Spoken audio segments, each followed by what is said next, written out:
ഇന്ന് നമുക്കൊരു illusion art ചെയ്താലോ? ഇതിനായിട്ട് ആദ്യം ഇങ്ങനെ കുറച്ച് ഇറഗുലർ ഷേപ്സ് വരയ്ക്കാം. എന്നിട്ട് 1 സെൻറ്റിമീറ്റർ ഗ്യാപ്പിൽ കുറേ ഹൊറിസോണ്ടൽ ലൈൻസ് വരയ്ക്കാം. ലൈൻസ് വരയ്ക്കുമ്പോൾ ഒരു കാര്യം ശ്രദ്ധിക്കുക, നമ്മൾ വരച്ച ആ ഷേപ്പിൻ്റെ ഉള്ളിലേക്ക് ലൈൻസ് കയറാൻ പാടില്ല. ആ ഭാഗം വിട്ടിട്ട് വേണം വരയ്ക്കാൻ.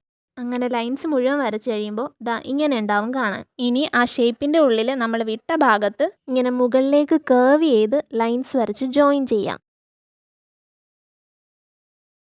അങ്ങനെ താഴെ വരെയുള്ള ലൈൻസ് ജോയിൻ ചെയ്ത് കഴിഞ്ഞാൽ ഓൾട്ടർനേറ്റ് റോസിൽ ബ്ലാക്ക് കളർ ഫില്ല് ചെയ്ത് കൊടുക്കാം. കളർ കൊടുക്കുന്ന സമയത്ത് ആ കേർവ് വരുന്ന പോർഷനൊക്കെ നല്ല ശ്രദ്ധിച്ച് വേണം ഫില്ല് ചെയ്യാൻ. ആ ബ്ലാക്ക് ബോർഡറിന് പുറത്തു പോകാതിരിക്കാൻ ശ്രദ്ധിച്ചാൽ മതി. അങ്ങനെ താഴെ വരെ ഒന്നിടവിട്ട റോസ് ഫില്ല് ചെയ്ത് കൊടുക്കാം. ഇനി നമ്മൾ ആദ്യം വരച്ച ആ ഷേപ്പ് ഇല്ലേ, അതിൻ്റെ ബോർഡേഴ്സൊക്കെ ആ ബ്ലാക്ക് ഏരിയയുടെ ഉള്ളിലുണ്ടാവുമല്ലോ, അതെല്ലാം ഞാനൊരു വൈറ്റ് പെൻസിൽ കൊണ്ട് ഹൈലൈറ്റ് ചെയ്ത് കൊടുക്കുന്നുണ്ട്. അതിനുശേഷം ബാക്കി വൈറ്റ് പോർഷനിലുള്ള ബോർഡേഴ്സ് ഉണ്ടല്ലോ, അതെല്ലാം ഒന്ന് ഷെയ്ഡ് ചെയ്ത് കുറച്ച് ഡാർക്ക് ആക്കുന്നുണ്ട്. ശരിക്കും ഇത് രണ്ടും ചെയ്ത് കഴിയുമ്പോഴാണ് ആ ഇല്യൂഷൻ എഫക്റ്റ് കംപ്ലീറ്റ് ആവുന്നത്. അപ്പോൾ ഫൈനൽ ലുക്ക് എങ്ങനെയുണ്ടെന്ന് പറയണേ.